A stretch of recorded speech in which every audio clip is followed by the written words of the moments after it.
আমি সারা জীবন তোমার সাথে থাকবো, কোনোদিনও তোমাকে ছেড়ে যাব না। আমার জীবনে তুমি উপরওয়ালার দেওয়া সব থেকে শ্রেষ্ঠ উপহার। পৃথিবীর কেউ আমাকে তোমার থেকে আলাদা করতে পারবে না। আমি তোমাকে আমার জীবনের চেয়েও বেশি ভালোবাসি। জীবনকে ছেড়ে দিতে পারবো, কিন্তু তোমাকে ছাড়তে পারবো না। প্রেমিকার মুখে এমন কথা আমরা অনেকেই তো শুনেছি। কথা দিয়ে ভালোবাসার অভিনয় করে মনটাকে কাছের গ্লাসের মতো টুকরো টুকরো করে ভেঙে দিয়ে যখন প্রেমিকা দূরে চলে যায় আর বলে যায় জাতীয় মিথ্যা কথা, তুমি আমার থেকে আরো ভালো কাউকে পাবে, তখন কি করবেন আপনি?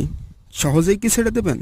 এমন একটা ঘটনা ঘটে ইন্ডিয়াতে কার্তিক নামের একটি ছেলের সাথে। ভালোবাসার ফাঁদে ফেলে দীর্ঘদিন প্রেম করে যখন জানতে পারে যে তার আসলে কোনো কিছুই নেই, তখন তাকে ছেড়ে চলে আর বলে তুমি আমার থেকে ভালো কাউকে পাবে। তখন কি করেছিল কার্তিক? সে কি পেরেছিল তার জীবনটাকে গুছিয়ে নিতে, নাকি ভিতরে জ্বলতে থাকা প্রতিশোধের আগুনটাকে নিভাতে পেরেছিল? চলুন দেখে নেওয়া যাক আজকের গল্পে। বন্ধুরা, ভিডিওটি দেখতে হলে অবশ্যই চ্যানেলটি ভিজিট করতে হবে এবং চ্যানেলটি সাবস্ক্রাইব করে পাশে থাকা বেল আইকনটি বাজিয়ে রাখতে